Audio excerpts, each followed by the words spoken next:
Keep it 100, we from the 90s, dude. Freshest podcast out, we on the grind for you. Stuck in your head all day, Gorilla Glue.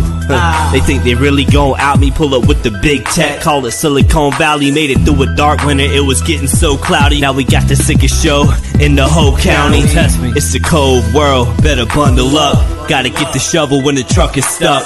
In the middle of a blizzard still coming up. Tuning in just so I know what is up.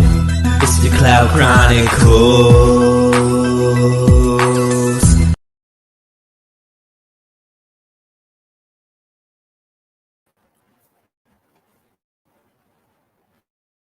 What up, bro? We are back. We are live, man. I got a super special guest. This is the Cloud Chronicles. I'm your host, Jerry and Blaze. You already know who it is, man. So thank you for the people who'll be joining us very shortly. It's early, definitely early on the West Coast. It's early here down south too, but it's a special time. I got my boy, Sir Lance Woods in the building. He is a comedian. He's an actor. He's a writer. He's just super funny. He's got a million personalities, man. So we're gonna see what we can bring up. Welcome, Lance Woods, to the show, everybody. Woo!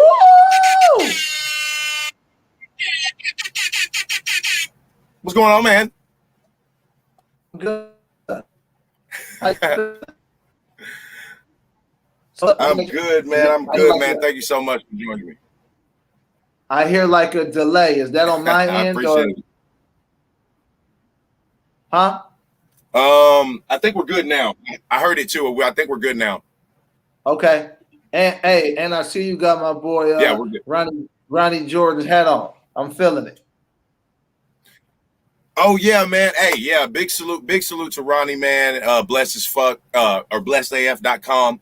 Yeah, More Than Culture podcast, man. I've had everybody but Ronnie yet, man. I've had everybody on the show from all the guys but Ronnie. So I'm trying to get Big Ronnie in here, man. Shout out to Ronnie, shout out to Tyler, shout out to Remo, shout out to Kamal too, man. Everybody, the whole camp, man.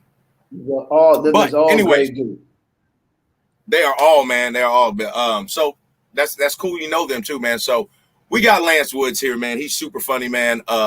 You may know him best from the film A Clear Shot. You've seen him on Zooming with the Homies. He's a California native. So we're definitely going to talk some California basketball a little later on for sure.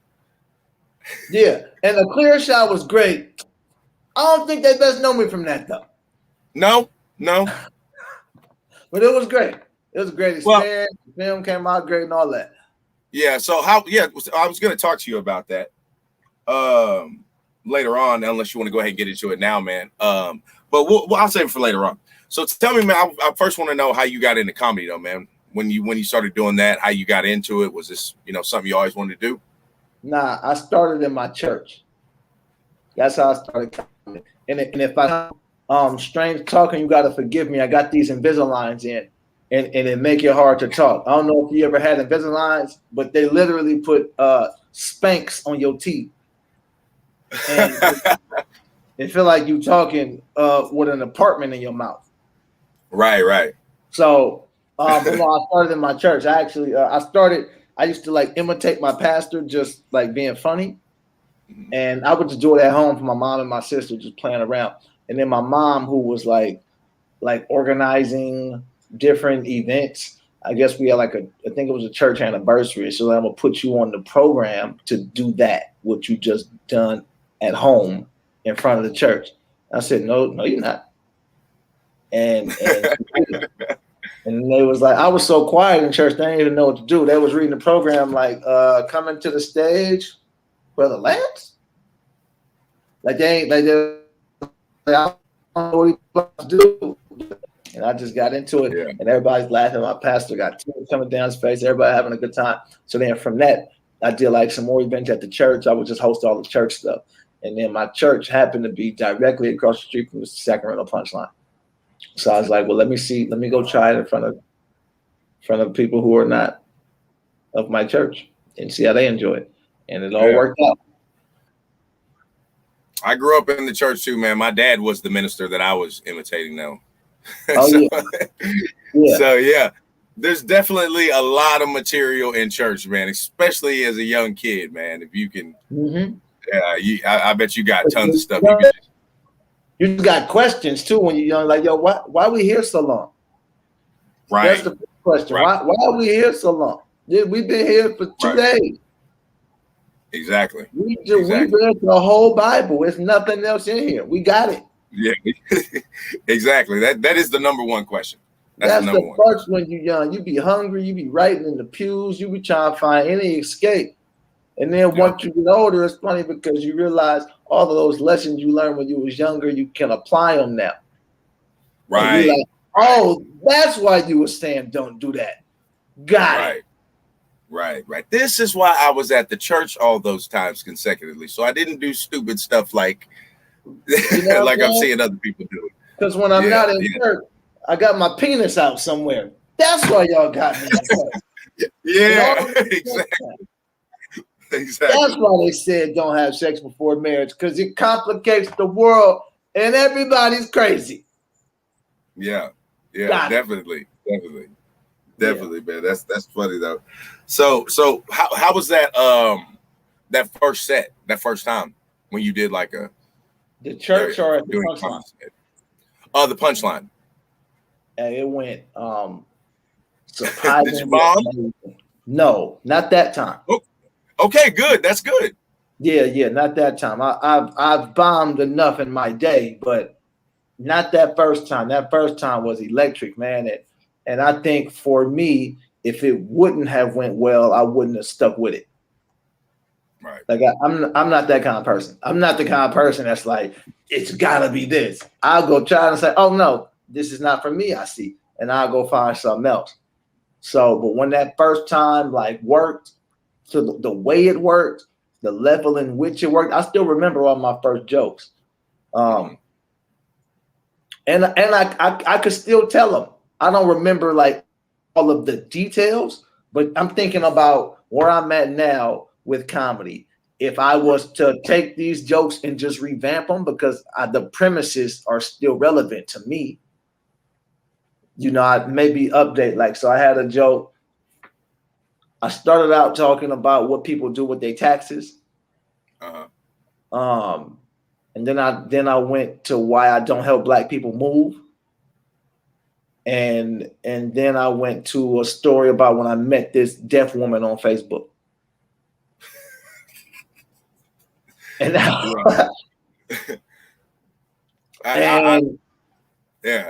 you know, people still fucking up their tax money. True. I still don't help Black people move. Right.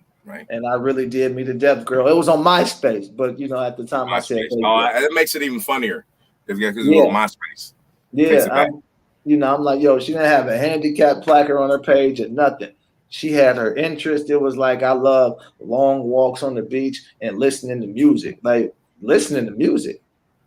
then it was like the detail. It was like I had all kinds of stuff, and yeah, it was a good time. You got catfished. I don't. Is it catfish or here fish? No, that don't make sense. Hey man, you got some kind of fish, man. It was some kind of tilapia, and then I didn't even know what called. Look, they call. I'm driving. I was living in LA at the time. I was driving back with my people. I'm on the phone, and at this time it was probably like a flip phone, so I probably went like that. And it was like the call was like, yo, this is the something for the hearing impaired. I have whatever her name was on the line. When you want to talk, and then when you're done, you got to say finished or something like that, because they got to type it to her so they know. And if you don't say finished, they type everything you say. So I'm in the car like, yo, man, I'm doing my like, nigga, she can't hear. Nigga, she dead. What the fuck? I mean, no, yo, finish. Too late. Backspace. Delete. Yeah. Hey, my man, don't type that. You want to cut right there, but they just got to type it off. Yeah, man, that's crazy. That's crazy, man. So have you had like a what would I call like your who's your favorite basketball player? Let me see, like a Jordan set or your Kobe set, that double nickel game. I'm honest with you. I've had a bunch. Okay, well, tell me about one of your most, your favorite ones, like one of your, or if it's not your best set, one of your favorite sets, favorite crowd, just everything was just good. The crowd, the city, you was on point with the jokes. I got sets that I feel like maybe help my career more. Okay, You know talk what about one I'm of saying? those. So like anytime I perform at like the Laugh Factory in Hollywood, right? It's like as soon as you step on the stage, you see that backdrop. You know everybody been through here. You know everybody is in the building. You know everybody's Yeah. going to see it when they repost it. So when you go to that stage and you do your thing, like those feel great. Those sets feel really good. You know what I mean? When you in Hollywood and a lot of comics that you admire is there. You know, another one was the first time I worked with Dave Chappelle. Oh, That was at gotta tell me Cobb in about San this. Francisco. And it was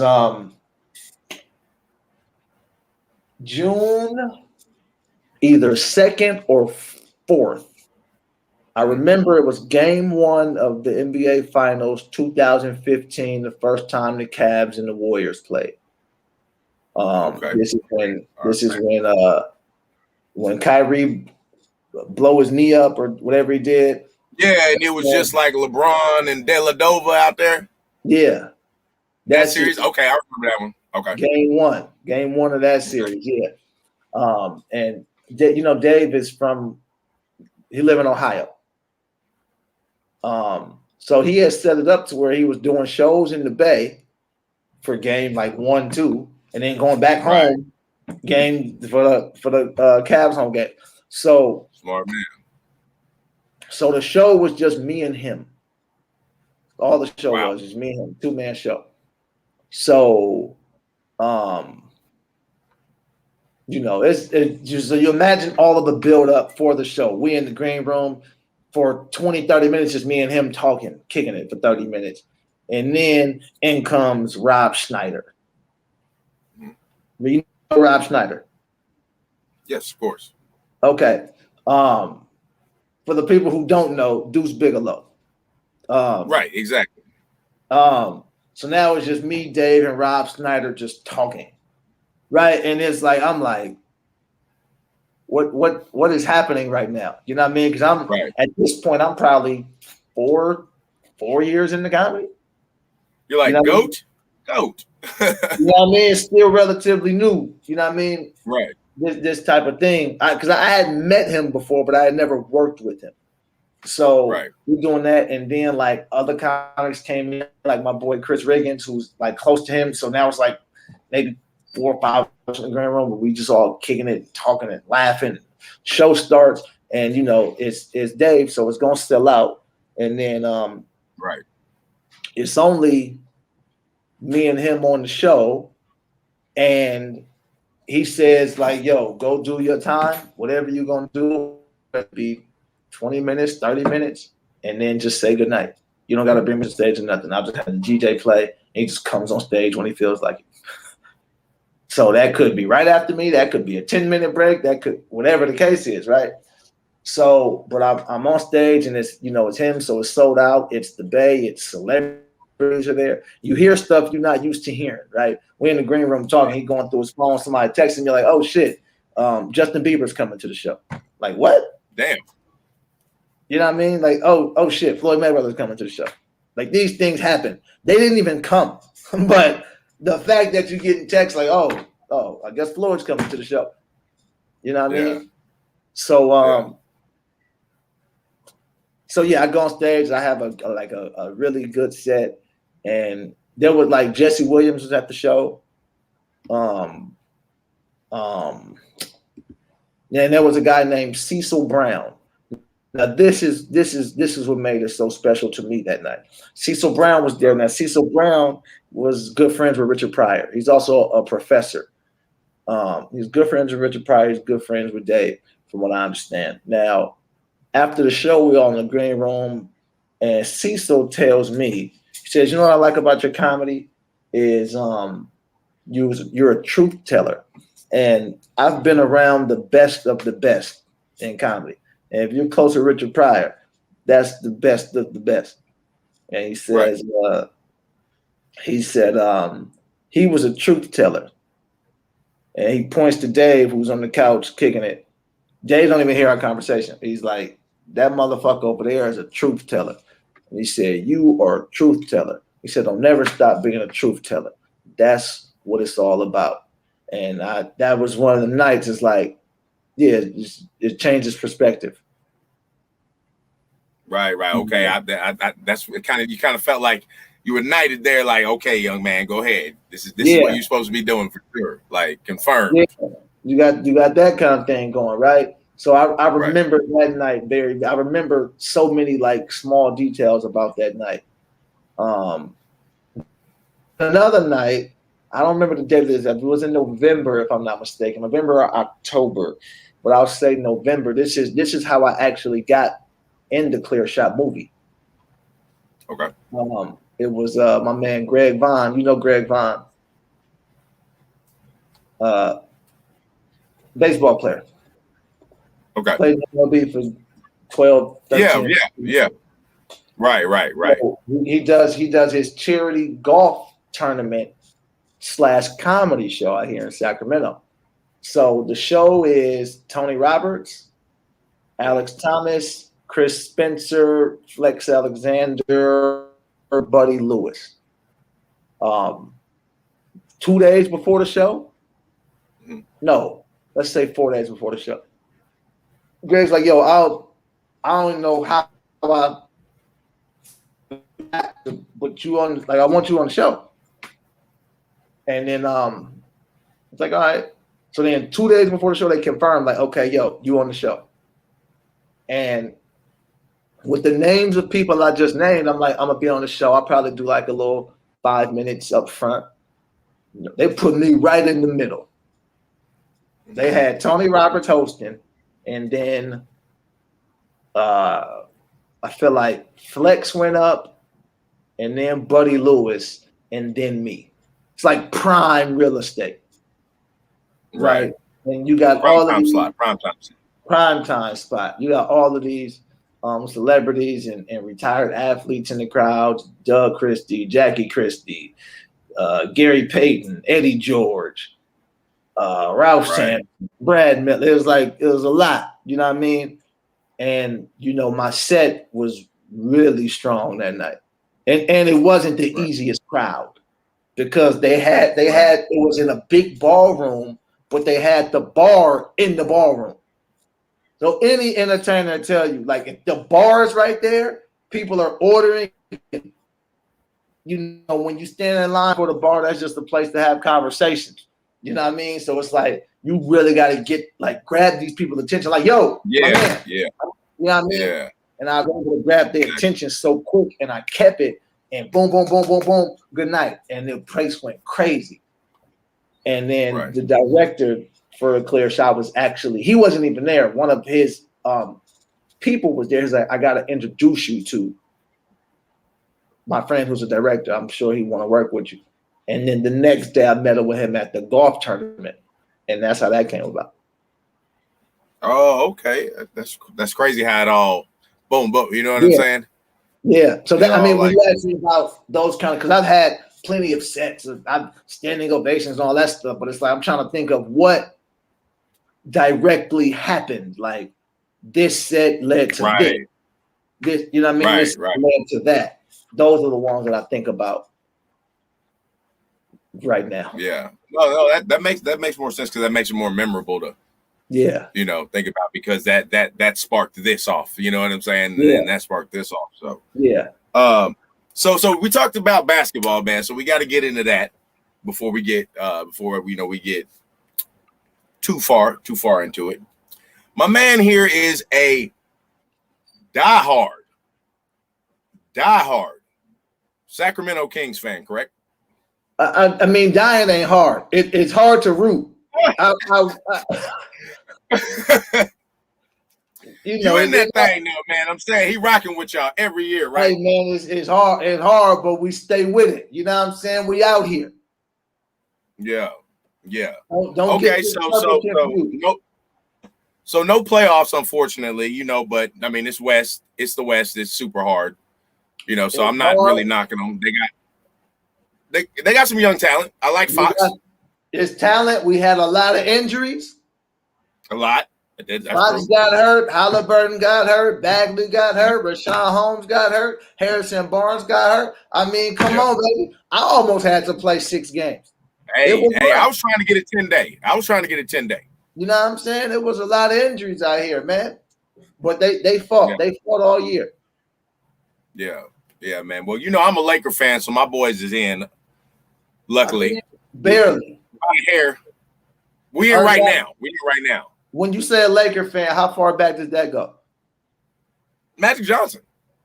Okay. I was there. I was cheering with Matt. I grew up in the 80s.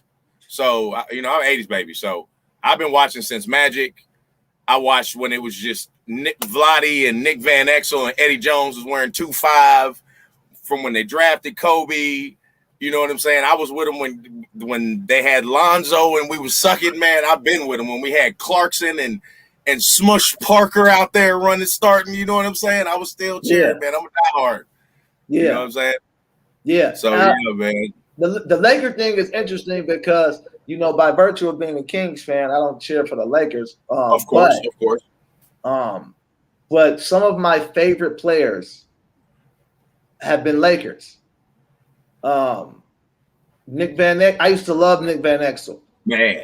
Yeah, man. He was real shifty. And he was like, Nick Van Exel is one of those players to me that came before his time. Mm-hmm. I feel that way about Nick Van Exel. I feel that way about Rod Strickland.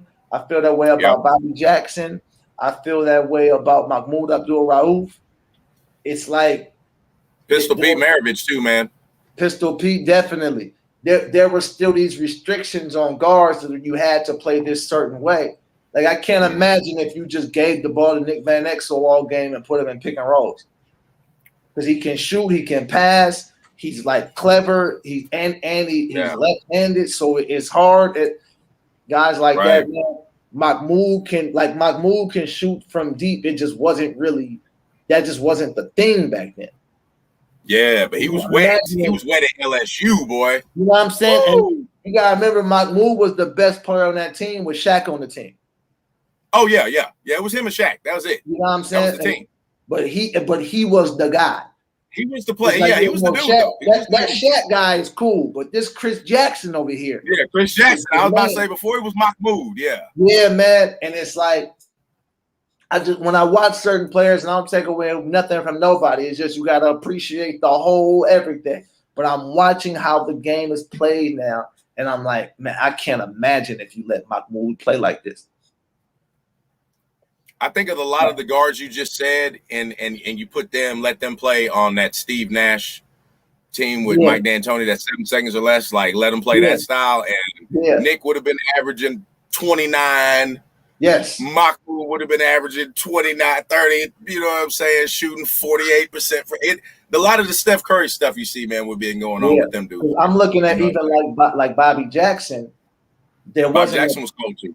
There wasn't a position for guys like that. That's why he flourished in the 6-man role, because when you're that size, they say you a point guard. And a typical like how I get the ball to the post and wait, and it's like that's not his game. Is attack. But he was 6'2" or 6'3" or whatever, and they didn't have that foresight that he can just go get buckets. Like you don't have to try to put him as like just let him go get buckets. Yeah, man, you're right. It's outside in now instead of inside out like it used to be. Yeah, that's where we lost a lot of the guards. You know what I'm saying? Yeah. I mean, it was just a lot of great talent, and they still done their thing. But I'm just thinking about how they would play right now. Yeah, it's like it'd be really problematic. Yeah, definitely, man. So other than we were just talking about basketball, man. I had to get into basketball, but I want to ask you, like, what projects you got going, man? You got anything getting ready to drop? Are you working on anything you want to tell me about? Yeah. I got my special. It's called Undeniable. That's on the way. It takes a long time to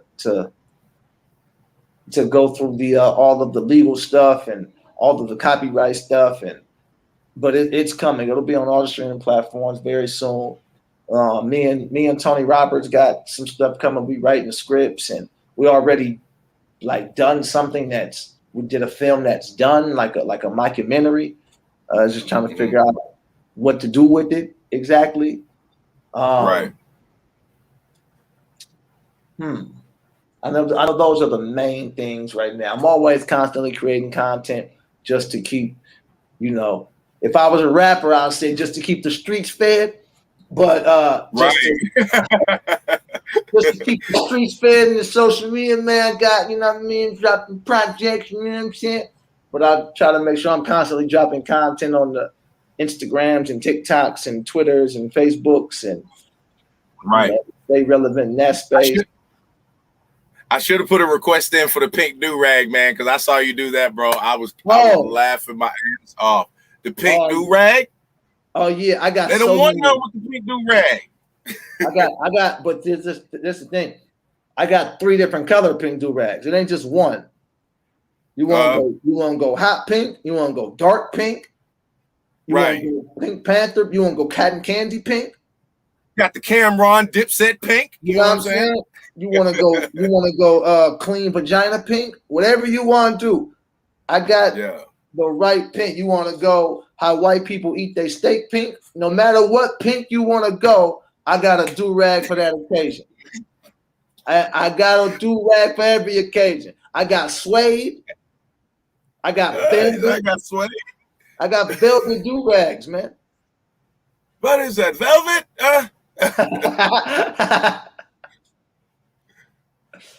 That's hilarious, man. That was some of the funny stuff, man. Some of the I guess characters you brought to Zooming with the Homies episodes, man, were hilarious, bro. That was there in YouTube was one of the first places I saw you. Okay. So appreciate it. Man, what happened with Zooming? Because like Tahir, shout out to Tahir Moore, that's my people. Yeah, big shout out to Tahir, man. He's funny as hell. Everybody just gets super busy. Yeah. And what happened was in quarantine. How long you been doing this podcast? I'm coming up on probably about 9 months now. So you started in quarantine. I started right in the quarantine. Started in quarantine because you were sitting around and say, I gotta find something to do. I can't just sit around. Well, I had the idea years before. But that's how it always all that downtime. Yep, that downtime. I was like, if I don't get it off now, I ain't gonna never get it off. But go ahead. And you like, if I don't do it now, the problem is me. Exactly, all I got is time. I ain't got nothing but time. So I'm gonna either have some time in progress or time in excuses. And you chose to have time. Look, here we are now, chopping it up in Nance Woods. You know what I'm saying? So I remember, because Tahir been doing rewatch games, so he'll repost earlier episodes of Zooming, and he just posted the second ever one yesterday, and I was on the second one because and it wasn't even Zooming with the homies. It was literally texting me. It was like, "Hey, what you doing? Hop on Zoom." And what? I've been watching it since then, since the very first couple episodes, man. You know what I'm saying? Before it was on StreamYard, when it was really on Zoom. When it was really y'all was just kind of y'all was just kind of hey man, copy like you just said, it was just bullshitting, a bunch of comedians bullshitting, and some funny stuff is gonna get said. I don't know if StreamYard with the homies got the same ring to it, but no. StreamYard, it doesn't roll off the tongue. I'm talking about everybody had poor lighting. If you see my set of this is a green screen. I got 4 studio lights. I got a new Mac.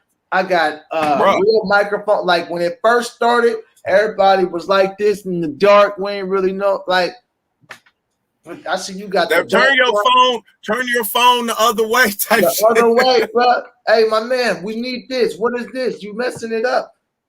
But it was like that progression, and you see what happens with just like when you take an idea and you creative, and then you just go to something, and then you start to realize that when you got something going, like most of the time, people will work with you. People want to do stuff, so it's like you just got to reach out, but it's hard to reach out if you ain't got nothing. It's like, I work with you, but work with you on what? If you got a podcast, I'll come through. If you got any, I'll come through. But you gotta have something for people to come through to. Hey, you preaching right now, brother. You preaching now. And then, but you 9 months in, and you know what I mean? I'm pretty sure when you first started, you was like, I don't know what the hell I'm doing. And then you just start to get more and more comfortable. And then it's something you look forward to. Like, cool, I got my podcast today. I get to talk to somebody. Exactly. You know what I mean? And the crazy thing is, like sitting here with you, having you on, this is something I didn't think would happen till I was maybe 3-4 years into it. Yeah. Like I didn't think I would be able, you know, and so that's been a big thing to me. And I still don't know a lot. I'm still learning stuff. You know, I'm still a big student to all this, you know. And you got to stay a student. I'm still a student. Everybody, you got to stay a student. That's where people lose it, is they think they learned it all. You got to stay a student. You got to be able to learn from any and everybody. You can't just learn from people who you feel like are above you. You have to be able to learn from people who are quote unquote, I don't want to say beneath you, but who are doing, I don't know, who, however people view that, you got to be able to learn from those people who are not as successful. You got to learn from everybody. Yeah. You got to learn from everybody. Basically what my man's saying. Everybody learn from people's mistakes and also learn from people's successes, and picking, okay, that's what he did, I'm gonna do that, but I'm gonna make sure I don't do that because when he did that happened. I don't want that to happen. So like, you gotta piece all of this together. Mm-hmm. Right. I watched Zoom and I saw, you know, I can do some stuff like that. You know, I don't want to bite or you know, imitate, but yeah, I'll do some stuff like that. You know, make a couple tweaks here. Make it mine, you know what I'm saying? You know, that's what you. I mean, that's part of comedy too, as well. You know. Yeah, I mean, no idea is original. You know. Okay, so there you go. You gotta figure out how to make things your own, and that's not not like stealing someone's idea. It's Zoom. You know what I mean? It's like exactly everybody doing it. Because if that's the case, then nobody could do a podcast after the first one. It's like, oh, nigga, I done a podcast. Now everybody want to do podcast. Yeah, everybody want to do a podcast. Everybody want. I had an iPhone. Now all these niggas want iPhones. Yeah, exactly. What happened to the pen and the string? What happened to that? Huh? Huh? I had a computer first. Nobody had a computer. I had a computer. Now y'all want a computer. I don't know. I need a computer. Email. What happened to just sending a message out to who you want to send it to? Just go to their house. Tell them what you want to tell them. It's all. Now it's I had the 4K. Now everybody got the goddamn 4K. Now the first people with the 4K. Everybody want to get the 4K now all of a sudden. Everybody want to be crystal clear. Fuck all that. Yeah. I hear you, man. Hey, man. Hey, so before I let you go, man, you got any shout outs you want to give, man? No, I don't. I don't want to shout out anyone. That's the funniest shit ever, man. That's it. That's the name. Hey, we might have to title the episode that, my brother. Do you have any shout outs? No. Lance Woods. Nope. None. Yeah, hit him with the I want to thank me and move on. I love it. God bless everyone. But no. Yeah, man. That's what's up, man. Hey, man. Hey, look, everybody, we're going to get up out of here, man. This is the Cloud Chronicles, man. I'm your host, Jerry Blaze, man. This is the writer, the comedian, the actor, super funny dude, man of many personalities. Be on the lookout for his special very soon. Lance Woods, tell them where they can find you at on social media real quick, bro, before we go. If you're on Instagram, Sir Lance Woods, Twitter, Sir Lance Woods, Facebook, Lance Woods. Everything is Sir Lance Woods, except Snapchat. That's sexual charcoal. Oh, that's for the ladies. All right, man. We're going to get up out of here, man. This is the Cloud Chronicles. Like, share, subscribe, man. Check us out. We're on iTunes. We are on Facebook. We are on Instagram. We're on YouTube. We're on everything, man. Y'all check us out. Give us a like. Tell your friends. Mental health is real. Take care of this. It'll take care of you. Peace. Namaste. Drink some water. We out, bitches. You got the water right there. You see what I'm talking about. Hydrate.